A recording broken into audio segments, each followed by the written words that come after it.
Hello friends, welcome to film talkies. இந்த golden time team லாஸ்டா பார்த்துட்டு இருந்த secret of the chocolate box அப்படிங்கிற கேஸ்ல அந்த ஸ்கூல் டீச்சர் அவன் சின்ன வயசா இருக்கும்போது அவனோட அம்மாவும் அவனோட கிளாஸ் டீச்சரும் அஃபேர்ல இருந்ததுனால தன் மேல பாசம் காமிச்ச மாதிரி அவங்க ஏமாத்திருக்காங்க அப்படின்னு நினைச்சுக்கிட்டு இவன் அவங்க அம்மா வீட்டுல தனியா இருக்கும்போது நெருப்பு வச்சு கொளுத்தி சாகடிச்சிருந்திருப்பான். அந்த கிளாஸ் டீச்சர் ஏதாவது பண்ணனா என்னன்றது தெரியல. ஆனா இப்போ அவரோட பொண்ணான என்பியோல கடத்திட்டு போய் வச்சு அந்த பிள்ளைய வச்சு தப்பா வீடியோ எடுக்கிறதுக்காக ட்ரை பண்ணிக்கிட்டு இருக்கான் அதே ஸ்கூல்ல. இதையெல்லாம் கண்டுபிடிச்சு நம்ம டிடெக்டிவ் மோஜினும் கங்ஜோவும் அந்த பொண்ணை காப்பாத்துறதுக்காக அந்த ஸ்கூலுக்கு கிளம்பி போய்கிட்டு இருக்காங்க. அதே சமயம் இவன் அந்த பொண்ணு வீடியோ எடுக்க ட்ரை பண்ணும்போது அவன் அந்த லைட்டு தள்ளி கீழே உடைச்சிருப்பான் இல்லையா, அதை எடுக்கிறதுக்காக அவனோட கூட்டாளியை வெளியே அனுப்பியிருப்பான் இல்லையா. அவன் திரும்ப வெறும் கையோட வரான். என்னடா லைட் எடுக்காம வர அப்படின்னு கேட்டா, உங்ககிட்ட உன்னோட அக்கௌண்ட்ல எவ்வளவு பணம் இருக்கு அப்படின்ற மாதிரி கேட்கறான். என்னடா சம்பந்தம் இல்லாம பேசுற அப்படின்ற மாதிரி கேட்கறானா. இல்ல, உன் அக்கௌண்ட்ல எவ்வளவு பணம் இருக்குன்னு சொல்லு, எனக்கு பாதி பணத்தை என் அக்கௌண்ட்டுக்கு மாத்தி விட்டுடு, நான் இங்க இருந்து கிளம்புறேன், நான் உன் கூட இருந்தேன்னா நான் மாட்டிக்குவேன், நான் என்ன காப்பாத்திக்கணும் இல்லையா, நான் எஸ்கேப் ஆக போறேன், நீ எனக்கு பணத்தை கொடு அப்படின்ற மாதிரி கேட்டுக்கிட்டு இருக்கான். நீ என்ன வேலை பார்த்தேன்னு நான் உனக்கு பணம் கொடுக்கணும், ஐடியாவும் என்னோடது, வேலையும் என்னோடது, நான் எதுக்குடா உனக்கு பணத்தை கொடுக்கணும் அப்படின்ற மாதிரி இந்த ஸ்கூல் டீச்சர் சொல்லிட்டு இருக்கோம். அவன் டக்குன்னு கத்தி எடுத்துட்டு மிரட்ட ஆரம்பிச்சிடறான். ரெண்டு பேத்துக்குள்ள கை கலப்பாகுது. மாத்தி மாத்தி ரெண்டு பேரும் சண்டை போட்டுக்கிட்டு இருக்காங்க. இதான் சமயம் நம்ம எஸ்கேப் ஆயிடலாம்னு சொல்லிட்டு அந்த பொண்ணு நைஸா அங்க இருந்து கிளம்பி போய்கிட்டு இருக்கா. இவனுங்க ரெண்டு பேரும் சோஃபாக்கு பின்னாடி போய் விழுந்து சண்டை போட்டுக்கிட்டு இருந்தவங்க அவன் அடிச்சு கொண்டுட்டான் போல இருக்கு அந்த கூட்டாளிய. அதுக்கப்புறம் இந்த பிள்ளைய விரட்டி வந்துகிட்டு இருக்கான். அவளை பிடிக்கவும் செஞ்சிடுறான். ஏன்டா இப்படி எல்லாம் பண்ற, நீ ஏன் இப்படி எல்லாம் நடந்துக்கிற அப்படின்ற மாதிரி அவ அழுது கேட்கறா. இவன் எல்லா விஷயத்தையும் சொல்லிடுறான். இந்த மாதிரி உன் அப்பா யாரு, என் அம்மா யாரு, இவங்க ரெண்டு பேத்துக்குள்ள என்ன சம்பந்தம் அப்படின்ற எல்லா கதையும் சொல்லிடுறானா. தயவு செஞ்சு என்னை விட்டுடு அப்படின்ற மாதிரி அவ கெஞ்சிக்கிட்டு இருக்கும் போதே என்னால உன்னை விட முடியாது அப்படின்னு சொல்லிட்டு கர்ச்சிஃப்ல மயக்க மருந்து போட்டு அந்த பிள்ளை மூக்கு மேலேயே வச்சு அவளை மயக்கமாக்கும் போது கரெக்டா போலீஸோட கார் அங்க வர்ற சத்தம் இவனுக்கு கேக்குது. நம்ம டிடெக்டிவும் கங்ஜோவும் ஓடி வந்து பாக்குறாங்க. அவனோட கார் வெளியே தான் நின்றுட்டு இருக்கு. கார் நம்பர் எல்லாம் வச்சு கன்ஃபார்ம் பண்ணிட்டு உடனே கண்ட்ரோல் ரூமுக்கு இன்ஃபார்ம் பண்றாங்க. இந்த ஸ்கூல்ல தான் அந்த ஸ்கூல் டீச்சரோட கார் இருக்கு அப்படின்னு சொல்லி இவங்க இன்ஃபார்ம் பண்றாங்க. உடனே ஓகியான் என்ன பண்றான், அந்த வயலண்ட் கிரைம் யூனிட் வந்து ஹார்பர்ல போய் வெயிட் பண்ணிட்டு இருக்காங்களே, இவன் அங்க வருவான், அங்க எஸ்கேப் ஆகிறதுக்காக வருவான்னு சொல்லிட்டு அவங்களுக்கு இன்ஃபார்ம் பண்றான். அவன் ஸ்கூல்ல தான் இருக்கான், அங்க கிளம்பி வாங்க அப்படின்னு சொல்லி இன்ஃபார்ம் பண்ணிட்டு அந்த ஊரோட பேட்ரோல் டீமுக்கும் இன்ஃபார்ம் பண்றான். ஆனா அவங்க அந்த ஸ்கூலுக்கு வந்து சேர 20 நிமிஷம் ஆகும் அப்படின்னு சொல்றாங்க. இவன் உடனே டிடெக்டிவ்ட்ட சொல்றான், டிடெக்டிவ் அந்த ஸ்கூல்ல ஒரு ஃப்ளோர்லயும் 10 கிளாஸ் ரூம் இருக்கு, நீங்க 2 பேர் மட்டும் தனியா போய் எல்லாத்தையும் செக் பண்றது கஷ்டம், கொஞ்ச நேரம் வெயிட் பண்ணுங்க, பேட்ரோல் வந்துருட்டும், அதுக்கப்புறம் போவீங்க அப்படின்னு சொன்னா, டேய் அதுக்குள்ள அந்த பொண்ணு ஏதாவது பண்ணிடுவான்டா, நாங்க முதல்ல போறோம்டா அப்படின்னு சொல்லிட்டு இவங்க 2 பேரும் அந்த பில்டிங்குள்ள போறாங்க. உள்ள போய் ஒரு கிளாஸ் ரூமா செக் பண்ணிட்டு இருக்காங்க. அப்ப டிடெக்டிவ் கங்ஜோக்ட்ட கேக்குறாரு, உனக்கு ஏதாவது சத்தம் கேக்குதான்னு பாரு அப்படின்ற மாதிரி கேக்குறாரு. இவளும் சத்தம் ஏதாவது கேக்குதா அப்படின்னு சொல்லி கேட்க ட்ரை பண்ணி பாக்குறா. ஆனா வெளியே காத்து பலமா அடிச்சுக்கிட்டு இருக்கிறதுனால இவளுக்கு அந்த காத்தோட சத்தம் தான் கேக்குது. பத்தாததுக்கு கிட்னாப் பண்ணிட்டு போனாங்க இல்லையா இவளை, அதனால அவளுக்கு தலையில அடிபட்டு ரத்தமா வேற குட்டிக்கிட்டே இருக்கு. இவளால கான்சென்ட்ரேட் பண்ணி சத்தத்தை கேட்கவே முடியல. சரி பரவாயில்ல விடு, நம்ம தேடியே கண்டுபிடிச்சிடலாம் அப்படின்னு சொல்லிட்டு இவங்க ஒரு ரூமா தேடி தேடி அந்த பொண்ணு ஒரு ரூம்ல அடைச்சு வச்சிருந்தா இல்லையா, அந்த ரூமையும் கண்டுபிடிச்சு போய் பாத்துடுறாங்க. அங்கதான் அந்த கூட்டாளியோட டெட் பாடி கிடக்குது. ஆனா அவனோட உடம்பு இன்னும் சூடா தான் இருக்குது. இப்பதான் அவன் கொலை பண்ணிருக்கான், இங்கதான் பக்கத்துல எங்கேயாவது இருக்கணும் அப்படின்னு சொல்லிட்டு இவங்க தேடி போய்கிட்டே இருக்காங்களா. அந்த சமயத்துல கங்ஜோக்கு சத்தம் கேக்குது. அந்த என்பியோல மயக்கமாக்குனா இல்லையா, அவளை புடிச்சு தரன்னு படிக்கட்டுல இழுத்துக்கிட்டே மேல ஏறி போற சத்தம் இங்க கங்ஜோக்கு கேக்குது. யாரையும் இழுத்துட்டு போற சத்தம் எனக்கு கேக்குது அப்படின்னு சொல்றா. உடனே 2 பேரும் போய் படிக்கட்டுல ஏறி மேல போறாங்க. அந்த சமயத்துல இந்த ஸ்கூல் டீச்சர் என்ன பண்றான், இந்த ஃபயர் எக்ஸ்டிங்விஷர் இருக்கு இல்லையா, அதை செவுத்துல கம்பியில கனெக்ட் பண்ணி அட்டாச் பண்ணி தானே வச்சிருப்பாங்க, அதை ஒரு பெரிய கல்லா தூக்கிட்டு போய் அடிச்சு உடைச்சு அதை கலட்டி எடுக்கிறான். இந்த சத்தம் கொஞ்சம் ஹெவியா கேக்குது இல்லையா. இப்படி ஒரு பெரிய சவுண்டு கேட்கவும் அவளுக்கு இதுக்கு முன்னாடி கேட்டுட்டு இருந்த அந்த மைன்யூட்டான சத்தம் நின்னு போகுது. அதுக்கு மேல அவ என்பியோட சத்தத்தை கேட்க முடியல. சரி இவங்க ஒரு ஃப்ளோரா தேடி தேடி 3rd ஃப்ளோருக்கு வராங்க. அங்க கருகுமுன்னு இருட்டா இருக்குது. இருட்டுக்கு அந்த பக்கம் யாராவது நின்னுட்டு இருந்தா கூட தெரியாது போல இருக்கு, அவ்வளவு இருட்டா இருக்கு. இவங்க 2 பேரும் மெதுவா அந்த இருட்டுக்குள்ள போக ட்ரை பண்ணும்போது அந்த ஃபயர் எக்ஸ்டிங்விஷர் மெதுவா உருண்டு வருது. நீ இந்த சத்தத்தை தான் கேட்டியா அப்படின்ற மாதிரி டிடெக்டிவ் கேக்குறாரு. இல்ல, ஒரு பர்சனை இழுத்துட்டு போனா எப்படி சத்தம் கேட்குமோ அந்த சத்தத்தை தான் நான் கேட்டேன் அப்படின்னு கங்ஜோ சொல்றா. இப்பதானமா நீ சொன்ன காத்தோட சத்தம் ஹெவியா இருக்கிறதுனால உன்னால சரியா கேட்க முடியலன்னு சொன்ன, மேபி உனக்கு ஏதாவது கன்ஃபியூஷன் ஆயிருக்கலாம், நான் போய் மத்த இடத்துல எல்லாம் செக் பண்றேன், நீ இந்த ஃப்ளோர்ல பாரு அப்படின்னு சொல்லிட்டு அவளை அங்கேயே விட்டுட்டு இவர் வேற ஃப்ளோர்ல செக் பண்ண போயிடுறாரு. ஆனா கங்ஜோக்கு அந்த இருட்டுக்குள்ள இருந்துட்டு யாரோ திணறி மூச்சு விடுற சத்தம் கேக்குது, ரொம்ப மெதுவா கேக்குது. அதனால தைரியத்தை வர வச்சுக்கிட்டு அவ பாட்டுக்கு அந்த இருட்டுக்குள்ள மெதுவா நடந்து போய்கிட்டே இருக்கா. அங்க ஒரு சயின்ஸ் லேப் இருக்கு. இந்த ஸ்கூல்ல கிரைம் நடந்தாலே சயின்ஸ் லேபுக்குள்ளதான் நடக்கிற மாதிரி காமிக்கிறாங்க, அது ஏன்னு தான் தெரியல. அந்த சயின்ஸ் லேபுக்குள்ள போகிறா. அந்த மூச்சு விடுற சத்தம் கொஞ்சம் அதிகமாவே அவளுக்கு கேக்குது. அங்க அந்த சயின்ஸ் லேப்ல ஸ்டோரேஜ் கபோர்ட் எல்லாம் வச்சிருப்பாங்க இல்லையா, அந்த கபோர்டுக்குள்ள இருந்துதான் சத்தம் வருதுன்னு சொல்லிட்டு அதை போய் ஓபன் பண்ணி பாக்குறா. உள்ளதான் என்பியோல் இருக்கா மயக்கமான நிலைமையில. அவளை போய் தட்டி எழுப்பி விடுறாளா. அவ எழுந்திருச்சதும் இவ அந்த ஸ்கூல் டீச்சர் தான் வந்துட்டான்னு நினைச்சிட்டு பதறி போய் கத்திக்கிட்டு இருக்கா. இல்லம்மா நான் போலீஸ், நீ பயப்படாத அப்படின்ற மாதிரி சொல்லி அவளை சமாதானப்படுத்திக்கிட்டு இருக்கும்போதே பின்னாடி அந்த ஸ்கூல் டீச்சர் வந்துடுறான். சுதாரிச்சு இவ பாக்கெட்ல இருக்க கண்ணை எடுக்கிறதுக்கு முன்னாடி அவன் வந்து கங்ஜோவை அட்டாக் பண்ணிடுறான். அப்படி அட்டாக் பண்ணதுல இவ அந்த பக்கம் போய் விழும்போது அவளோட வாக்கி டாக்கி கீழே விழுந்து அது ஆன் ஆயிடுது. அதனால கண்ட்ரோல் ரூம்ல இருக்கவங்களால இங்க நடக்கிற சத்தத்தை எல்லாம் கேட்க முடியுது. ஓகியானும் பார்க்கும் இங்க சண்டையெல்லாம் கேட்டுட்டு பயந்து போய் நின்னுட்டு இருக்காங்க. இங்க கங்ஜோ கத்துற சத்தம், என்பியோ என்வியோல் கத்துற சத்தம், இவங்களுக்குள்ள நடக்கிற சண்டை, இது எல்லாமே கேட்டுக்கிட்டு இருக்கு. அப்ப கங்ஜோ என்ன பண்றா, இவனுக்கு ஒருவேளை பர்சனாலிட்டி டிசார்டர் இருக்குமோன்னு சந்தேகப்பட்டா இல்லையா, அந்த மாதிரி பிரச்சனை இருக்கிறவங்க அதிகப்படியா எமோஷனல் ஆகுறது தான் அவங்களோட வீக்னஸ். அதை நம்ம யூஸ் பண்ணுவோம்னு சொல்லிட்டு இவனை வந்து ப்ரோவோக் பண்ண ட்ரை பண்றா. இவனோட பாஸ்ட் ஸ்டோரி, அந்த மிஞ்சியை இவன் தான் கடத்திட்டு போய் கொலை பண்ணி சூசைட் மாதிரி மாத்தலாம் அப்படின்னு சொல்லி இவன் செஞ்ச தப்பையெல்லாம் சொல்லி காமிச்சு அவனை ப்ரோவோக் பண்ணிட்டு பக்கத்துல ஒரு கத்தி மாதிரி ஏதோ ஒண்ணு கிடக்குது, அதை எடுத்து அட்டாக் பண்ண போலாம் அப்படின்னு சொல்லிட்டு இவன் ட்ரை பண்ணும்போது அவன் பிடிச்சி அடிச்சிடுறான். என்ன அட்டாக் பண்ணலான்னு பாக்குறியா, அது உன்னால முடியாது, இந்த இடத்துல நீங்க எல்லாம் சாம்பல் கூட கிடைக்காத அளவுக்கு எரிஞ்சு போக போறீங்க அப்படின்னு சொல்லிட்டு கையில ஏதோ ஒரு ரிமோட் மாதிரி எடுத்து வச்சு காமிச்சுக்கிட்டு இருக்கான். இந்த பில்டிங் ஃபுல்லாவே ஈஸியா நெருப்பு பத்தக்கூடிய ஏதோ ஒரு கெமிக்கலை செட் பண்ணி வச்சிருக்கான் போல இருக்கு. அந்த ரிமோட் அழுத்தினா ஏதோ பாம் மாதிரி வெடிச்சு ஃபயர் ஆகி பில்டிங் மொத்தமும் எரிஞ்சிருமா. அதை காமிச்சு அவன் மிரட்டிட்டு இருக்கான். டிடெக்டிவ் வேற ஃப்ளோருக்கு போனாரு இல்லையா, அவரு கங்ஜோவை கான்டாக்ட் பண்ண ட்ரை பண்றாரு. கங்ஜோ 3rd ஃப்ளோரை செக் பண்ணிட்டீங்களா, அங்க மாதிரி கேட்டுட்டு இருக்காரு. 2 தடவை கங்ஜோவை கூப்பிட்டு பாக்குறாரு. அந்த பக்கத்துல இருந்து எந்த ஒரு ரிப்ளையும் இல்லன்னு தெரிஞ்சதுமே அங்க ஏதோ பிரச்சனைன்னு தெரிஞ்சுக்கிட்டு இவர் கடகடன் அங்க ஓடி வந்துடுறாரு. கரெக்டா இவன் ரிமோட்டை வச்சு மிரட்டிட்டு இருக்கும்போது தான் டிடெக்டிவும் அந்த இடத்துக்கு வந்துடுறாரு. அவனை துப்பாக்கி முனையில லாக் பண்ணி வச்சுட்டு கங்ஜோவை என்பியோல கூப்பிட்டு வெளியில போங்க அப்படின்ற மாதிரி அனுப்பிட்டு இவன் கூட சண்டை போட ட்ரை பண்ணிட்டு இருக்காங்க. 2 பேரும் சண்டை போட்டு அப்படியே அந்த பில்டிங்கோட மொட்டை மாடி வரைக்கும் வந்துடுறாங்க. அந்த இடத்துல வந்து இவரும் கங்ஜோவோட ட்ரிக்கையே யூஸ் பண்றாரு. அவங்க கிட்ட பேசி அவனை ப்ரோவோக் பண்ணி அவனை கோவப்பட வச்சு அதை அவனோட வீக்னஸா யூஸ் பண்ணி தான் அவனை அட்டாக் பண்ணி அவனை மடக்கி பிடிக்கிறாரு. அடிச்சு அரெஸ்ட் பண்ணி இழுத்துட்டு வராங்க. கரெக்டா இவங்க இந்த பொண்ணை ரெஸ்கியூ பண்ணும்போது 12 மணி நேரம் 47 நிமிஷம் ஆகுது அவளை கிட்னாப் பண்ணதுல இருந்து. கிட்டத்தட்ட அவங்க கோல்டன் டைம்குள்ளேயே அந்த பொண்ணை ரெஸ்கியூ பண்ணிட்டாங்க. இந்த என்பிஎல் டிடெக்டிவ் தேங்க்ஸ் சொல்லிட்டு இருக்கா. நீங்க இவ்வளவு கூலான ஆள்னு தெரிஞ்சிருந்தா நான் உங்களை அஜுசின்னு சொல்லி கூப்பிட்டு இருக்க மாட்டேன் அப்படின்ற மாதிரி சொல்லி கிண்டல் பண்ணிட்டு இருக்கா.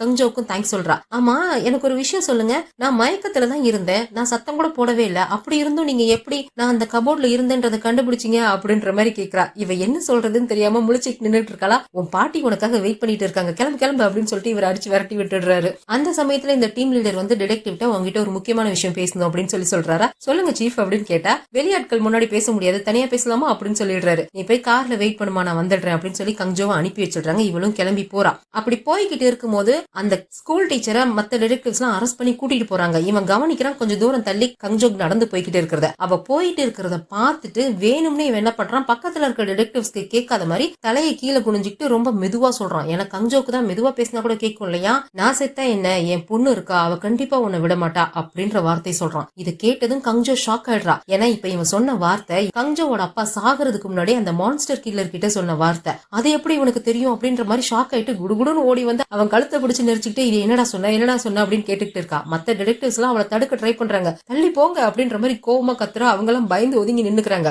உண்மை சொல்லு, உனக்கு எப்படி தெரியும், எப்படி இதெல்லாம் கேட்ட அப்படின்ற மாதிரி மிரட்டிக்கிட்டு இருக்கா. இங்க இந்த டீம் லீடர் டிடெக்டிவ கூப்பிட்டு வச்சு ஏதோ பேசணும்னு சொன்னார் இல்லையா, நீ திரும்பவும் பழைய ஃபார்முக்கு வந்துட்ட போல இருக்கு, நீ ஏன் திரும்ப நம்ம டீமுக்கு வந்துடக்கூடாது அப்படின்ற மாதிரி கேட்கிறாரு. ஆக்சுவலா இவரோட ஒய்ஃப் இறந்து போனதுக்கு அப்புறம் இவர் வேலையில சரியா கான்சென்ட்ரேஷனே இல்லாம சுத்திட்டு இருந்திருப்பாரு. அதனாலதான் வயலண்ட் கிரைம் யூனிட்ல இருந்து பேட்ரோல் டீமுக்கு அப்புறம் மாத்தி இருப்பாங்க. இப்ப கோல்டன் டைம் டீமுக்கு போனதுக்கு அப்புறம் 3 கேஸ் வரிசையா டக்கு டக்குன்னு சால்வ் பண்ணிருக்காரு இல்லையா, அதனால இவர் பழைய ஃபார்முக்கு வந்துட்டாரு அப்படின்னு சொல்லிட்டு இவங்க திரும்ப இவங்களோட டீம்ல ஜாயின் பண்ணிக்க சொல்லி கேக்குறாங்க. ஆனா இவர் முடியாது அப்படின்ற மாதிரி சொல்லிடுறாரு. அந்த பொண்ணு உங்ககிட்ட என்ன சொல்லிடா மனசை மாத்துனா, ஏன்டா அந்த டீமை விட்டு வரமாட்டேங்கிற அப்படின்ற மாதிரி இவர் கேட்டுக்கிட்டு இருக்காரு. சாரி சீஃப், என்னால முடியாது அப்படின்ற மாதிரி சொல்லிட்டு இவர் பாட்டுக்கு கிளம்பி வராரு. அப்படி வரும்போது மேல இருந்துட்டு கீழே பாக்குறாரு. கங்ஜோ அந்த ஸ்கூல் டீச்சரோட கழுத்தை பிடிச்சி நெரிச்சிட்டு நின்னுட்டு இருக்கிறது பார்த்துட்டு ஷாக்கா இப்ப என்ன பண்றா இவ அப்படின்னு சொல்லிட்டு குடுகுடுன்னு ஓடுறாரு. இதை டீம் லீடர் பார்த்துட்டு இவன் ஏன் இப்படி ஓடுறான்னு சொல்லிட்டு இவரும் பின்னாடியே ஓடி வந்துட்டு இருக்காரு. இங்க கங்ஜோ அந்த ஸ்கூல் டீச்சரை கழுத்தை போட்டு நெரிச்சிக்கிட்டு இருக்கா. உண்மை சொல்லு, உனக்கு எப்படி தெரியும், நீ அந்த கில்லரை பாத்தியா, உனக்கு அவனை தெரியுமா, நீ அவனை பாத்திருக்கியா, உனக்கு அவன் முகம் ஞாபகம் இருக்கா அப்படின்ற மாதிரி கேட்டுக்கிட்டு இருக்கா. என்ன போக விடு, நான் சொல்றேன் அப்படின்ற மாதிரி சொல்றான். இவ எப்படி விடுவா, அவன் கழுத்து போட்டு இன்னும் தான் நெரிக்கிறா, ஒழுங்கா உண்மை சொல்லு அப்படின்ற மாதிரி நெரிச்சிக்கிட்டு இருக்காளா. அப்ப அவன் சொல்றான், அன்னைக்கு நைட்டு ஸ்னோ பெஞ்சிட்டு இருந்துச்சு, அழகான ராத்திரி, சீக்ரெட்டான வீடியோஸ்லாம் ஷூட் பண்றதுக்கு பெர்ஃபெக்டான டைம். என் கேமராவோட நான் அந்த பக்கம் நடந்து போய்கிட்டு இருந்தப்பதான் நான் அந்த சம்பவம் நடந்ததை பார்த்தேன். ஒரு ஆளு ஒரு வயசான போலீஸ் ஆபீசரை ஒரு அயன் பாலை வச்சு அடிச்சு சாகடிச்சுக்கிட்டு இருந்தான். அதை இவன் கேமராவில ரெக்கார்ட் பண்ணிருக்கான். ஆனா அதை கஞ்சோ கிட்ட சொன்னானா இல்லையான்னு தெரியல, அதை நான் பார்த்தேன் அப்படின்ற மாதிரி இவன் சொல்றான். இரும்பு பாலாலேயே அடிச்சான் அப்படின்னு சொல்லி கேக்குறா. ஆமா, அவன் இரும்பு பாலால தான் அடிச்சான். அவன் அடிச்ச ஒரு அடிக்கும் அந்த போலீஸ் ஆபீசரோட தலை நசுங்கிறத நான் பார்த்தேன் அப்படின்ற மாதிரி இவன் சொல்லிட்டு இருக்கான். அப்ப நீ அந்த கில்லரை பாத்தியா அப்படின்னு கேட்டா அவன் ஆமா பார்த்தேன் அப்படின்னு சொல்றான். அவன் எப்படி இருப்பான்னு சொல்லு, அவன் முகம் எப்படி இருந்துச்சு, ஏதாவது அடையாளம் சொல்லு அப்படின்ற மாதிரி இவ கேட்டுக்கிட்டு இருக்கும் போதே அந்த டீம் லீடர் ஓடி வந்துடுறான். பிடிச்சி இவ திட்டுறான். அரெஸ்ட் பண்ண கல்பிரிட்டை இப்படி அடிக்கிறது உதைக்கிறது மிரட்டுறது தப்பு இல்லையா, அதனால அவளை பிடிச்சி திட்டிக்கிட்டே இருக்கான். அவளை விடுறியா என்னன்றப்ப அப்படின்ற மாதிரி பிடிச்சி திட்டிக்கிட்டே இருக்கும். மோஜன் கங்ஜாவை தனியா இழுத்துட்டு போய் திட்டிட்டு இருக்காரு. என்ன பண்ணிட்டு இருக்க, அவங்கிட்ட போய் இப்படி எமோஷனல் ஆகி பேசிக்கிட்டு இருக்க, அவன் கூட இன்னொரு கூட்டாளி ஒருத்தர் இருக்கான், அவனை நம்ம இன்னும் பிடிக்கவே இல்லை, அவன் யாரு என்ன நம்ம ரிவீல் பண்றதுக்கு முன்னாடி நீ அவங்கிட்ட இப்படி எமோஷனல் ஆகி பேசினா அவன் ஒன்ன கன்ஃபியூஸ் பண்றதுக்கு வாய்ப்பு இருக்கு, இந்த மாதிரி எல்லாம் பேசாத, அன்னைக்கு நைட்டு நடந்த சம்பவத்தை தெளிவா எல்லா பத்திரிகையிலயும் விலாவாரியா எழுதியிருந்தாங்க. அதை படிச்ச எல்லாருக்குமே தெரியும் உன் அப்பாவோட கொலை எப்படி நடந்துச்சுன்னு சொல்லி. அதை வச்சு அவன் ஏதோ கதை கட்டிட்டு இருக்கான், அதை போய் நம்பிக்கிட்டு இருக்க அப்படின்ற மாதிரி மோஜின் சொல்றாரு. இல்ல, அவன் ஒன்னும் கதை கட்டல. அன்னைக்கு என் அப்பா செத்தப்போ அவர் சொன்ன வார்த்தை எனக்கும் அந்த கில்லருக்கு மட்டுமே தெரிஞ்ச அந்த வார்த்தை மூணாவதா இவனுக்கு எப்படி தெரியும்? இவன் அந்த இடத்துல இருந்து அந்த சம்பவத்தை நேர்ல பார்த்ததுனாலதான் இவனுக்கு அது தெரிஞ்சிருக்கு. கண்டிப்பா இவன் அந்த கில்லரை பார்த்திருக்கான் அப்படின்ற மாதிரி சொல்றா. இதை கேட்டு மோஜினுமே ஷாக் ஆயிடுறாரு. இவங்க வந்தப்போ இவங்க 2 பேரும் பேசிக்கிட்ட விஷயத்தை எல்லாம் அந்த டீம் லீடருமே கேட்டிருப்பாரு. அவர் பக்கத்துல இருக்க டிடெக்டிவ் கிட்ட கேக்குறாரு, டேய் உண்மையிலேயே இவன் அந்த கொலையை நேர்ல பார்த்தானாடா அப்படின்னு கேக்குறாரா. அவன் பேசுறத பார்த்தா அப்படிதான் சார் தெரியுது. கொஞ்ச நேரத்துல கங்ஜோவை பாக்கணுமே, அப்படியே பைத்தியம் மாதிரி ஆடி முடிச்சுட்டா பாத்துக்கோங்க. எனக்கு தெரிஞ்சு இந்த கங்ஜோ மோஜின் 2 பேருமே 3 வருஷத்துக்கு முன்னாடி நடந்த அந்த சம்பவத்துல இருந்து இன்னும் வெளியே வரலன்னு நினைக்கிறேன். அதனாலதான் 2 பேரும் ஒன்னாவே சுத்திக்கிட்டு இருக்காங்க. ஒருவேளை நாம நினைக்கிற மாதிரி அந்த டாங்ன்றவன் உண்மையான கொலகாரனா இல்லாம வேற ஒருத்தன் தான் இந்த கொலையை பண்ணிருப்பானோ அப்படின்ற மாதிரி கேக்குறாங்க. இவங்களுக்குமே கன்ஃபியூஷனா இருக்குது. இந்த கேஸ்க்கு எதுக்காகடா சீக்ரெட் ஆஃப் த சாக்லேட் பாக்ஸ்னு பேர் வச்சாங்கன்னு பார்த்தா அது ஏதோ ப்ராவர்பு போல இருக்கு. லைஃப்ங்கிறது ஒரு சீக்ரெட் சாக்லேட் பாக்ஸ் மாதிரி, யாருக்கு என்ன கிடைக்கும்னு சொல்ல முடியாது அப்படின்ற மாதிரி அர்த்தத்துலதான் இவங்க இந்த பேரையே வச்சிருக்காங்க. இப்ப அப்படியே கட் பண்ணி ஹார்பர்ல யாரோ ஒரு ஆளை காமிக்கிறாங்க. இது யாரு என்னன்றது தெரியல. அந்த ஆள் அவனோட 2 அடியாட்களோட இருக்கான். பாக்குறதுக்கு கொஞ்சம் ரிச்சான ஆள் மாதிரி தான் இருக்கான். அவனை சில பேர் வந்து கூட்டிட்டு போறாங்க. ப்ராடக்ட் வந்துருச்சு அப்படின்ற மாதிரி சொல்லிட்டு கூட்டிட்டு போறாங்க. ஒரு கண்டெய்னர் ஓபன் பண்ணா உள்ளுக்குள்ள ஏகப்பட்ட ஃபாரினர்ஸ் இருக்காங்க. ஆனா எல்லாரும் பிச்சைக்காரங்க மாதிரி தான் உட்கார்ந்து இருக்காங்க. இதுல நாங்க உங்களுக்காக ஒரு சிலரை செலக்ட் பண்ணி வச்சிருக்கோம் சார் அப்படின்னு சொல்லிட்டு அதுல இருந்து ஒரு 4 பேத்தை மட்டும் கூட்டிட்டு வராங்க. ஒருத்தனை கைய காமிச்சு இவன் மியான்மரோட மார்ஷியல் ஆர்ட்ஸ் கத்துக்கிட்டு இருந்திருக்கான். இந்த ஊருக்கு அசாசினா வேலை பாக்குறதுக்காக தான் வந்திருக்கான். ஆனா நாங்க அவனை உங்களுக்காக கூட்டிட்டு வந்திருக்கோம் அப்படின்ற மாதிரி சொல்றாங்க. அந்த 4 பேர்ல இவன் 2 பேத்தை செலக்ட் பண்ணி பணத்தை கொடுத்து அந்த 2 பேத்தையும் வாங்கிட்டு போறான். இவனுங்க வெளிநாட்டு ஆட்களை காசு கொடுத்து எதுக்காக வாங்குறாங்கன்றது தெரியல. இப்ப அப்படியே கட் பண்ணி இங்க ஹாஸ்பிட்டல்ல என்பிஓல அட்மிட் பண்ணிருக்காங்க. அவளோட பாட்டியும் அவளோட அக்கா பார்க்கும் வந்திருக்காங்க. 3 பேரும் எமோஷனலா பேசிக்கிட்டு இருக்காங்க. அப்போ என்பிஓல் சொல்றா, என்ன அந்த கிட்னாப் பண்ணி அவன் கார் டிக்கிக்குள்ள அடைச்சப்போ எனக்கு மூச்சு விடவே முடியல. நான் பொழைக்கவே மாட்டேன், செத்து போயிடுவேன்னு நினைச்சேன். அந்த சமயத்துல என் போன்ல இருந்து அந்த போலீஸ் அக்கா கால் பண்ணி பேசினாங்க. எனக்கு அது எவ்வளவு தைரியமா இருந்துச்சு தெரியுமா? அதுக்கப்புறம் தான் என்னால மூச்சே விட முடிஞ்சது. என் கூடவே யாரோ இருக்கிற மாதிரி எனக்கு தைரியமா இருந்துச்சு. அதனாலதான் என்னால பொழைச்சு இப்ப வந்து உங்ககிட்ட பேசிக்கிட்டு இருக்க முடியுது அப்படின்ற மாதிரி இவ சொல்றா. கங்ஜோ வேற இவளை இன்டர்வியூ எடுத்தப்ப சொல்லியிருப்பாங்க இல்லையா, இது ஒன்னும் சாதாரண கால் சென்டர் ஜாப் கிடையாது, இது ரொம்பவே குரூஷியலான ஒரு ஜாப் அப்படின்ற மாதிரி சொல்லியிருப்பாங்க இல்லையா. அதெல்லாம் யோசிச்சு பார்த்துக்கிட்டே போறா. ஒருவேளை திரும்ப அந்த டீம்ல ஜாயின் பண்ணிடலாம்னு யோசிக்கிறாளா என்னன்றது தெரியல. இன்னொரு பக்கம் அந்த ஸ்கூல் டீச்சரை அரெஸ்ட் பண்ணி இந்த வயலண்ட் கிரைம் யூனிட்டை சேர்ந்தவங்க தான் அவங்களோட கார்ல கூட்டிட்டு போய்கிட்டு இருக்காங்க. பின்னாடியே டிடெக்டிவ் மோஜினும் கங்ஜோவும் க்ளோஸா ஃபாலோ பண்ணிக்கிட்டே வந்துட்டு இருக்காங்க. நீ ஒன்னும் கவலைப்படாத, எப்படியும் இவனை போலீஸ் ஸ்டேஷனுக்கு கூட்டிட்டு போய் விசாரணைக்காக கொஞ்ச நாள் வச்சிருப்பாங்க. நாம எப்படியாவது அவங்க கிட்ட இருந்து உண்மையை கேட்டு தெரிஞ்சுக்கலாம் அப்படின்ற மாதிரி மோஜின் கங்ஜோவை சமாதானப்படுத்திட்டு தான் வந்துட்டு இருக்காரு. ஆனா இப்படி இவங்க க்ளோஸா ஃபாலோ பண்ணிக்கிட்டே வந்துட்டு இருக்கிறது முன்னாடி போயிட்டு இருக்கிற டிடெக்டிவ்ஸ்க்கு இரிட்டேட் பண்ணுது. சார் இவங்க ஏன் சார் நம்மள இப்படி ஃபாலோ பண்ணிட்டு வந்துட்டு இருக்காங்க அப்படின்ற மாதிரி புலம்பிக்கிட்டே தான் போயிட்டு இருக்காங்க. அப்போ அவங்க கார்ல ஃபியூவல் காலி ஆகுது. டேய் நேத்து தானடா டேங்க் ஃபுல் பண்ணன்னு சொன்னா, அதுக்குள்ள எப்படிடா காலி ஆச்சு அப்படின்னு சொல்லி இன்னொரு டிடெக்டிவ் சண்டைக்கு வராரா. இல்லையே நேத்து நான் ஃபுல் பண்ணனே, அப்புறம் ஏன் காலி ஆச்சுன்னு தெரியலையே அப்படின்ற மாதிரி அந்த டிடெக்டிவும் சொல்லிக்கிட்டு இருக்கும் போது இந்த ஸ்கூல் டீச்சர் வேற எனக்கு வயிறு வலிக்குது அப்படின்ற மாதிரி சொல்றான். சரி பக்கத்துல இருக்க பெட்ரோல் பங்குக்கு போடா, நம்ம வேலையை முடிச்சுட்டு போவோம் அப்படின்னு சொல்லிட்டு நேரா பக்கத்துல இருக்க பெட்ரோல் பங்குக்கு விடுறாங்க. இவங்க காருக்கு பெட்ரோல் போட்ட மாதிரி ஆயிடுச்சு. அவங்க ஒருத்தன் வயிறு வலிக்குதுன்னு சொல்லிட்டு இருக்கானே, அவனை வாஷ்ரூம்க்கு கூட்டிட்டு போன மாதிரி ஆயிடுச்சு அப்படின்னு சொல்லிட்டு அங்க போறாங்க.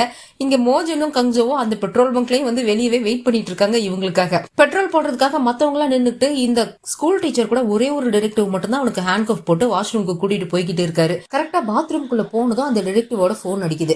5 நிமிஷத்துக்குள்ள வெளியில வந்துடணும்டா அப்படின்னு சொல்லிட்டு இவர் பாட்டுக்கு போனை தூக்கிட்டு வெளியில வந்துடுறாரு. இவனும் அவர் வெளியில போயிட்டாரான்னு சொல்லி பார்த்துட்டு பாத்ரூம கதவை உள்பக்கமா லாக் பண்ணிக்கிறான். அதுக்கப்புறம் அவனோட வாயில இருந்து அவன் கையில இருக்கிற ஹேண்ட் கஃப்கான கீயை எடுக்கிறான். இது எப்படா இவங்கிட்ட வந்துச்சுன்னு பார்த்தா இந்த டிடெக்டிவ்ஸ் தான் இவன் ஒரு பெரிய சைக்கோன்றதே தெரியாம அவன் பாட்டுக்கு கேஷுவலா அவனை ஹேண்டில் பண்ணி கூட்டிட்டு வராங்க. அவனை பாட்டுக்கு கார்ல பின் சீட்ல உட்கார வச்சுட்டு இவங்க கதை அடிச்சுட்டு வந்துட்டு இருக்காங்க. அதோட மட்டும் இல்லாம அவன் கையில போட்டிருக்க ஹேண்ட் கஃப்கான கீயையும் அவங்க பாட்டுக்கு கார்ல கீழே போட்டிருந்திருக்காங்க. சீட்டு கடியில கடந்து இவன் நைஸா அதை எடுத்து வச்சுக்கிட்டான். அந்த சாவி கையில கிடைக்கும் தான் எனக்கு வயிறு வலிக்குது அப்படின்ற மாதிரி டிராமா பண்ணி அவன் இங்க பாத்ரூம்க்கே வந்திருக்கான். ஹேண்ட்கஃப்லாம் கலட்டி தூக்கி போட்டுட்டு அங்க இருக்கிற விண்டோவை பாக்குறான். அது கம்பியே இல்லாம அழகா ஜன்னல் மட்டும் ஓப்பன் ஆகுது. வெளியே எகிரி குதிச்சு எஸ்கேப் ஆயிடலாம்னு பாத்துக்கிட்டு இருக்கான். அந்த சமயத்துல இங்க காருக்கு பெட்ரோல் அடிச்சுட்டு இருக்க டிடெக்டிவ் மோஜினை பார்த்து எதுக்கியா எங்களை இப்படி ஃபாலோ பண்ணிட்டு இருக்க, நீ ஃபாலோ பண்றதை பார்க்கும்போது எங்களுக்கே நாங்க எதுவும் கிரிமினல் அப்படின்ற மாதிரி ஃபீல் ஆகுது. பேசாம கிளம்பி போ, நாங்க பெட்ரோலை ஃபில் பண்ணிட்டு நேரம் போலீஸ் ஸ்டேஷனுக்கு தான் வருவோம், எங்கேயும் தப்பிச்செல்லாம் போயிட மாட்டோம் அப்படின்ற மாதிரி சொல்லிட்டு இருக்காரா. நாங்க உன்னை ஏதாவது டிஸ்டர்ப் பண்ணமா, நாங்க பாட்டுக்கு தானே இருக்கோம், நீ உன்னோட வேலையை பாரு,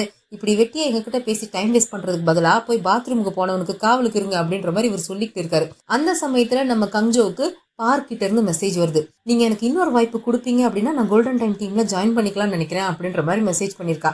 அதை பார்த்துட்டு கங்ஜோ சிரிச்சுக்கிட்டே அவங்க தலையில ரத்தம் வழிஞ்சிட்டு இருந்துச்சு இல்லையா, சரி அதை போய் கிளீன் பண்ணிட்டு வந்துருவோமேன்னு சொல்லிட்டு நான் வாஷ்ரூமுக்கு போயிட்டு வரேன்னு சொல்லி இவங்களும் கிளம்பி அந்த வாஷ்ரூமுக்கு தான் போறாங்க. அங்க காவலுக்கு நின்றுட்டு இருந்த டிடெக்டிவ் வெளியே போன்ல பிஸியா இருந்துகிட்டு இருக்காரு. இவன் நேரா போய் அந்த ஸ்கூல் டீச்சர் எந்த பாத்ரூம்குள்ள போனானோ அதுக்கு வெளியே ஒரு வாஷ் பேஷன் இருக்கு, அங்கதான் போய் அவன் கிளீன் பண்ணிட்டு இருக்கான். அவன் எலிய எகிரி குதிச்சு போலான்னு சொல்லி ட்ரை பண்ணிட்டு இருக்கும் போதே அந்த பாத்ரூம்குள்ள இந்த மான்ஸ்டர் கில்லர் பேசும்போது பல்ல கடிக்கிற சத்தம் கேட்கும்ல, அந்த சத்தம் கேக்குது. அதை கேட்டதான் உனக்கு பக்குன்னு இருக்கு, பின்னாடி வேற யாரோ இருக்கிற மாதிரியே இருக்கு. இதே சத்தம் வெளியே இருக்க கங்ஜோக்கும் கேட்கும் இல்லையா, அவளுக்கும் கேக்குது. இதே சமயம் அங்க டிடெக்டிவ் நோட் பண்றாரு, அந்த வயலண்ட் கிரைம் யூனிட்டோட கார் பெட்ரோல் டேங்க்ல இருந்து பெட்ரோல் லீக் ஆகிட்டு இருக்குது. டிடெக்டிவ் அங்க பாருங்க, உங்க டேங்க்ல இருந்து பெட்ரோல் லீக் ஆயிட்டு இருக்கு, அதனாலதான் பெட்ரோல் காலியா இருக்கு அப்படின்ற மாதிரி சொல்லிட்டு இருக்காரு. இது எதர்ச்சியா நடந்ததா இல்ல அந்த பைப்ல எதுவும் பிளான் பண்ணிட்டானா என்னன்றது தெரியல. இங்க அந்த மான்ஸ்டர் கில்லர் பல்ல கடிக்கிற சத்தம் கேட்டதே இங்க கொஞ்சம் ஷாக் ஆகி போய் அப்படியே உறைஞ்சு போய் நின்னுட்டு இருக்கா. ஆனா வந்தவன் உண்மையிலேயே மான்ஸ்டர் கில்லரா என்னன்றது தெரியல. போன சீன்ல ஹார்பர்ல ஒருத்தன் ஃபாரினர்ஸ் விலைக்கு வாங்கிட்டு இருந்தான் இல்லையா, அவன் தான் வந்திருக்கான். அவன் எதுக்காக அதே மாதிரி சத்தம் போடுறான்? உண்மையிலே இவன் தான் மான்ஸ்டர் கில்லரா இல்ல நம்மள எதுவும் கன்ஃபியூஸ் பண்றாங்களான்னு தெரியல. ஆனா அவன் அந்த ஸ்கூல் டீச்சரை பிடிச்சி அட்டாக் பண்ணி அவன் கழுத்துல கைத்த போட்டு நெருக்கிக்கிட்டு இருக்கான். இந்த சத்தம் எல்லாம் வெளியே கங்ஜோக்கு கேக்குது. அவ போய் அந்த பாத்ரூம் கதவை ஓபன் பண்ணலாம் ட்ரை பண்றா, அது உள் பக்கமா லாக் ஆகிருக்கு. உடனே டிடெக்டிவ் மோஜினுக்கு இன்ஃபார்ம் பண்றா, இந்த ஸ்கூல் டீச்சர் இருக்கிற பாத்ரூம்குள்ள வேற யாரோ இருக்காங்க அப்படின்னு சொல்லி இன்ஃபார்ம் பண்றா. அவரும் கிளம்பி ஓடி வந்துடுறாரு. ஆனா அதுக்குள்ளேயே அந்த ஆள் என்ன பண்றான், இந்த ஸ்கூல் டீச்சரை மட்டையாக்கிட்டு அவன் ஜாக்கெட்டுக்குள்ள ஏதோ ஒரு கவரை வைக்கிறான். வச்சுட்டு அவன் மேல பெட்ரோலை ஊத்தி லைட்டர் ஆன் பண்ணி அவன் மேல போட்டுட்டு இவன் எந்த ஜன்னல் வழியா எஸ்கேப் ஆக்கலான்னு பிளான் பண்ணானோ அதே ஜன்னல் வழியா அவன் எஸ்கேப் ஆகி போயிடுறான். இங்க மோஜினும் அங்க காவலுக்கு இருந்த டிடெக்டிவும் கதவை போட்டு தட்டிக்கிட்டு இருக்காங்க. புகையெல்லாம் வர ஆரம்பிக்கவும் பதறி போய் கதவை உடச்சிட்டு உள்ள போய் பாக்குறாங்க. அவன் எரிஞ்சுக்கிட்டு இருக்கான். அதுக்கப்புறம் 2 பேரும் சேர்ந்துதான் அந்த நெருப்பெல்லாம் அணைக்கிறாங்க. ஆனா அதுக்குள்ளேயே பாதிக்கு மேல உடம்பு எரிஞ்சிருச்சு.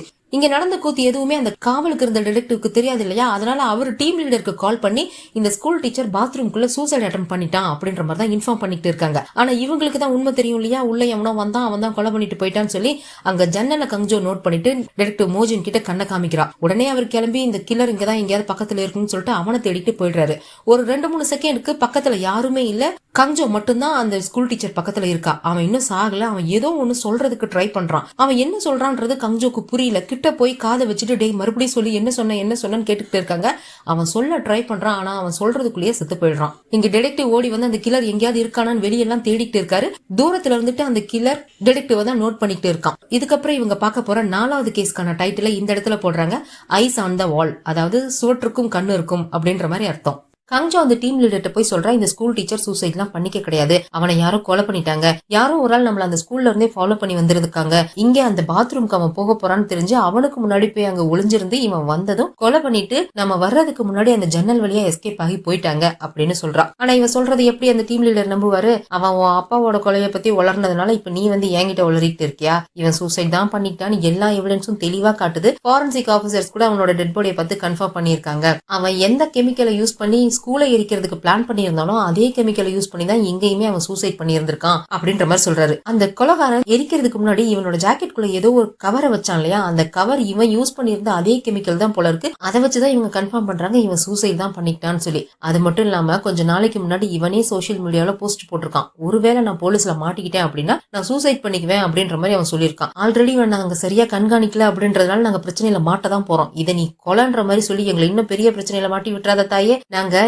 இவன் அப்பாவோட தூரத்து சொந்தக்காரங்களை கண்டுபிடிச்சு அவங்க கிட்ட பேசிட்டோம், அவங்க இவனோட டெட் பாடியை எடுத்துக்கிறேன்னு சொல்லிட்டாங்க, இந்த கேஸை இதோட முடிச்சுன்னு சொல்லிட்டாங்க, இதுக்கு மேல விசாரணை பண்ண வேணாம்னு சொல்லிட்டாங்க, ஏன்னா இவன் பண்ணி வச்ச வேலை அந்த மாதிரி, அதனால தயவு செஞ்சு நீ கொஞ்சம் அமைதியா போறியா அப்படின்ற மாதிரி அவர் சொல்றாரா. உங்களுக்கு தான் இது ரொம்ப ஈஸியாச்சே, ஒரு கொலையை தற்கொலைன்னு மாத்தி ஈஸியா கேஸ முடிக்கிறதுக்கு, ஆனா இதை நான் கண்டிப்பா சும்மா விட மாட்டேன், அபிஷியலா கம்ப்ளைண்ட் ரைஸ் பண்ணுவேன் இந்த கேஸை விசாரணை பண்றதுக்கும் அவனோட பாடியை அட்டாப்சி பண்றதுக்கும் அப்படின்ற மாதிரி இவன் சொன்னதும் அவருக்கு கோவம் வந்துருது, ஒரு மாதிரி எகிரிட்டு வந்துடுறாரு. உடனே டிடெக்டிவ் மோஜின் தான் வந்து 2 பேத்தையும் தடுத்து நிறுத்தி கங்ஜோவா அந்த பக்கமா இழுத்துட்டு போயிடுறாரு. ஏன் இப்படி எல்லாம் பண்ற, கொஞ்சம் அமைதியா தான் இரு அப்படின்னு சொல்றாரா. இவளுக்கு கோவம் வந்துருது, கத்ரா, ஏன் தான் என்ன யாருமே நம்ப மாட்டேங்கிறீங்க அப்படின்ற மாதிரி சொல்றாளா. இல்லம்மா, உன்னை நான் நம்புறேன், நீ சொல்றது உண்மைன்னு நான் நம்புறேன், ஆனா அவங்க எப்படி நம்புவாங்க, எவிடன்ஸ் இருந்தாதான் நம்புவாங்க, அவங்களோட பார்வையில இது சூசைட் தான், அவங்களை இது கொலைன்னு நம்ப வைக்கணும்னா அதுக்கு நமக்கு எவிடன்ஸ் தேவை அப்படின்ற மாதிரி அவர் சொல்லிட்டு இருக்காரு. அப்பதான் கங்ஜோ ஒரு விஷயத்த சொல்றா, இந்த 3 வருஷமா அவ அமெரிக்காவில இருந்தாதான், ஆனா இந்த 3 வருஷத்துல ஹெல்ப் லைன்ல ரெக்கார்டான எல்லா கால்ஸையுமே அவ திரும்ப திரும்ப போட்டு கேட்டு இருந்திருக்கா, எங்கேயாவது அந்த அந்த மான்ஸ்டர் கில்லர் மறுபடியும் ஏதாவது கொலை பண்ணியிருந்து அந்த விக்டிம்ஸ் யாராவது கால் சென்டருக்கு கால் பண்ணி அந்த கால் ரெக்கார்ட் ஆகி அதுல இவனோட வாய்ஸ் எங்கேயாவது கேட்டுற மாட்டோமா அப்படின்னு சொல்லி ஆயிரக்கணக்கான கால்ஸ் கேட்டு இருந்திருக்கா. எதுலயுமே அவளுக்கு அந்த கில்லரோட குரல் கேட்கவே இல்ல. டாக்னு ஒருத்தன் மோஜினோட ஒய்ஃபை கொலை பண்ண கேஸ்ல பொய்யா மாட்டிருப்பான் இல்லையா, அவனையுமே ஃபாலோ பண்றதுக்கு இவ ஒரு ஆளை ஏற்பாடு பண்ணி இருந்திருக்கா. அவன் வேலை பார்த்த பார்ல இருந்த வெயிட்டரா இல்ல இவன் ரெகுலரா போற பார்ல இருந்த வெயிட்டரான்னு தெரியல, ஒரு பார்ல வேலை பார்க்குற வெயிட்டர் தான் இவனை ஃபாலோ பண்ண விட்டு இருந்திருக்கா. இப்ப கடைசியா அந்த மான்ஸ்டர் கில்லர் இந்த டாங்க கொலை பண்ணி போட்டான் இல்லையா, அந்த கொலை நடக்கிறதுக்கு முதல் நாள் இவன் பாருக்கு போயிருந்திருக்கான். அங்க அவன் பயங்கரமா அலப்பற பண்ணி இருந்திருக்கான். அங்க இருக்கிறவங்க கிட்ட எல்லாம் ரொம்ப ரூடா நடந்திருக்கான். எனக்கு நிறைய பணம் வரப்போகுது, நான் பெரிய பணக்காரனாக போறேன் அப்படின்ற மாதிரிலாம் நல்லா குடிச்சிட்டு போதையில அந்த பாரையே பெரிய அலப்பற பண்ணி வச்சிருந்திருக்கான். அப்போ அந்த இடத்துல இவனை பாக்குறதுக்காக யாரோ ஒரு ஆள் வந்திருக்கான். அவனை பார்த்தது ரொம்ப சந்தோஷமா இதோ வந்துருச்சு என்னோட எதிர்காலம் வந்துருச்சு அப்படின்னு சொல்லிட்டு சந்தோஷமா அந்த ஆள் கூட கிளம்பி போயிருக்கான். ஆனா அவன் வேற யாரோ ஒரு ஆள் கிட்ட தான் கூட்டிட்டு போய் விட்டு இருந்திருக்கான். அந்த ஆள் யாரு என்னங்கறத இந்த வெயிட்டரால பார்க்க முடியல. ஏன்னா இருட்டா இருந்ததுனால அந்த ஆளோட முகம் இந்த வெயிட்டருக்கு தெரியல. ஆனா அவன் பேசும்போது அவனோட வாயில இருந்து பல்ல கடிக்கிற சத்தம் கேட்டிருக்கு. இந்த மான்ஸ்டர் கில்லர் பேசும்போது எப்படி பல்ல கடிக்கிற சத்தம் வரும் அதே மாதிரி சத்தத்தை இந்த வெயிட்டரும் கேட்டிருக்கான். ஆனா இந்த வெயிட்டருக்கு தான் அங்க நிக்கிற ஆள் யாரு என்னன்றது தெரியல. ஆனா நமக்கு காமிக்கிறாங்க இப்ப அந்த ஸ்கூல் டீச்சரை பாத்ரூம்ல வந்து கொலை பண்ணிட்டு போனா இல்லையா, அதே ஆளதான் இந்த டாங்குமே போய் மீட் பண்ணிருக்கான். அன்னைக்கு அவன் அந்த கில்லரை மீட் பண்ண விஷயத்த அந்த வெயிட்டர் கங்ஜோ கிட்ட சொல்லிருப்பான் போல இருக்கு. அதனாலதான் கங்ஜோ டிடெக்டிவ் கிட்ட சொல்லியிருக்கா அவன் வெளிநாட்டுல இருந்து வந்துட்டான், இன்னைக்கு அவன் அந்த கில்லரை அந்த சாங்வான்ற ஊர்ல மீட் பண்ண போறான் அப்படின்ற மாதிரி அவ சொல்லியிருப்பா. அன்னைக்கு அவன் கூட போனவன் அதுக்கு அடுத்த நாளே இந்த மான்ஸ்டர் கில்லர் அவனை கொலை பண்ணி சூசைட் அப்படின்ற மாதிரி அந்த பிரிட்ஜ் மேல இருந்து தூக்கி போட்டு சாகடிச்சிருக்கான். அவனை எதுக்காக கொன்னா அப்படின்னா 3 வருஷத்துக்கு முன்னாடி நடந்த உங்க ஒய்ஃபோட கொலைகேஸ்லயும் என் அப்பாவோட கொலைகேஸ்லயும் அவன் அந்த கொலைக்கு சாட்சியா இருந்திருக்கான், ஒரு கூட்டாளியா இருந்திருக்கான். அதனாலதான் அவன் மூலியமா இது வெளியே வந்துடக்கூடாது அப்படின்றதுக்காக அவனை கொலை பண்ணியிருக்கான். இப்ப கூட அந்த ஸ்கூல் டீச்சர் அதுக்காக தான் அவன் கொலை பண்ணியிருக்கான். ஏன்னா இந்த ஸ்கூல் டீச்சர் என்கிட்ட அந்த உண்மையை சொல்லும் போது பக்கத்துல இருந்தது எல்லாமே அந்த டிடெக்டிவ்ஸ் தான். டிடெக்டிவ்ஸ்க்கு அந்த விஷயம் தெரிஞ்சு கொஞ்ச நேரத்திலேயே அது அந்த கில்லருக்கு தெரிஞ்சிருக்கு. இந்த ஸ்கூல் டீச்சர் செத்து போய் கிடந்த அந்த ரெஸ்ட் ரூம்குள்ள அவன் ஹேண்ட்கஃப்கான சாவி கிடந்ததை நான் பார்த்தேன். அந்த சாவி அவன்கிட்ட எப்படி வந்திருக்க முடியும், அது மட்டும் இல்லாம கரெக்டா எப்படி இந்த இடத்துல வந்து பெட்ரோல் காலியா இருக்க முடியும், இது எல்லாமே அந்த வயலண்ட் கிரைம் யூனிட்டோட காருக்குள்ளதான் நடந்துச்சு. அவன் கிட்ட சாவி கிடைச்சதும் சரி, கார்ல இருக்க பெட்ரோல் காலியானதும் சரி, எல்லாமே அந்த கார்ல தான் நடந்திருக்கு. என்னால இப்ப 100% இல்ல 200% உறுதியா சொல்ல முடியும் அந்த மான்ஸ்டர் கில்லருக்கு போலீஸ் டிபார்ட்மெண்ட்ல இருந்து யாரோ ஹெல்ப் பண்றாங்க அப்படின்ற மாதிரி கங்ஜோ சொல்றாளா. இப்ப நீ என்ன சொல்ல வர, வயலண்ட் கிரைம் யூனிட்ல இருக்க யாரோ ஒருத்தங்க தான் அந்த மான்ஸ்டர் கில்லருக்கு ஹெல்ப் பண்றாங்கன்னு சொல்றியா அப்படின்னு சொல்லிட்டு இவர் ஷாக் ஆகி போய் கேட்கிறாரு. ஏன்னா அந்த டீம்ல இருக்க எல்லாருமே கொஞ்ச நாளைக்கு முன்னாடி வரைக்கும் இவரோட கொலிகு, இவரோட ஃப்ரெண்ட்ஸ், இவரோட டீம்மேட்ஸ், அவங்களே எப்படி இவரால சந்தேகப்பட முடியும். அதனாலதான் இவர் இப்படி ஷாக் ஆகி போய் கேட்டுட்டு இருக்காரு. அப்பதான் அவருக்கு ஒரு விஷயம் ஞாபகம் வருது. அந்த கார்ல பெட்ரோல் லீக் ஆயிட்டு இருந்ததை இவர் கவனிச்சிருப்பாரு இல்லையா, போய் அதை செக் பண்ணிருப்பாரு ஏன் பெட்ரோல் லீக் ஆகுது அப்படின்னு சொல்லிட்டு. அதை யாரும் பிளேட வச்சு கட் பண்ணி இருந்திருக்காங்க அப்படிங்கறத அவர் கண்டுபிடிச்சிருப்பாரு. அதை இப்ப யோசிச்சு பார்க்கும்போதுதான் அவருக்கு இன்னொரு விஷயம் ஞாபகம் வருது. இவங்க ஸ்கூல்ல பேசிக்கிட்டு இருந்தப்போ அந்த டீம் லீடர் வந்து உங்ககிட்ட ஒரு விஷயம் பேசணும்னு சொல்லி டிடெக்டிவ் தனியா கூட்டிட்டு போய் நம்மளோட டீமுக்கு திரும்ப வந்துரும் சொல்லி கூப்பிட்டுருப்பாரு இல்லையா. அப்போ டிடெக்டிவ் மோஜினுக்கு அவர் சிகரெட் எடுத்து கொடுத்திருப்பாரு. அவரோட பெருவிரல்ல பிளேடால கட் பண்ண காயம் இருந்திருக்கும். ஒருவேளை டீம் லீடர் தான் இதையெல்லாம் பண்றாரோ அப்படின்ற சந்தேகம் நம்ம டிடெக்டிவ் மோஜினுக்குமே வருது. ஆனால் அதை கங்ஜோ கிட்ட சொல்லல. அவர் ஒரு மாதிரி ஷாக்லயே தான் நின்னுட்டு இருக்காரு. இதோட இந்த எபிசோட் முடியுது. இதுக்கப்புறம் என்ன நடந்துச்சுங்கிறத அடுத்த எபிசோட்ல பார்த்து தெரிஞ்சுக்கலாம். டாக்ஸி டிரைவர் சீசன் 3க்காக வெயிட் பண்ணிட்டு இருக்கவங்க இன்னும் கொஞ்ச நாள் வெயிட் பண்ணுங்க. அது எல்லா எபிசோடும் ரிலீஸ் ஆகி முடியட்டும். நம்ம இந்த சீரிஸை கம்ப்ளீட் பண்ணிட்டு அந்த சீரிஸ் போடலாம். நடுவுல போட்டா நல்லா இருக்காது இல்லையா. ஆனா அதுக்கு முதல்ல நீங்க சப்ஸ்கிரைப் பண்ணணும். பாதி பேருக்கு மேல சப்ஸ்கிரைப் பண்ணாமே பாத்துட்டு இருக்கீங்க. ப்ளீஸ் இந்த வீடியோக்கு லைக் பண்ணிட்டு அப்படியே ஹைப்பையும் தட்டி விட்டுட்டு ஃபிலிம் டாக்கிஸ் சேனலுக்கு சப்ஸ்கிரைபும் பண்ணிடுங்க. அடுத்த எபிசோட்ல சந்திக்கலாம். பாய்.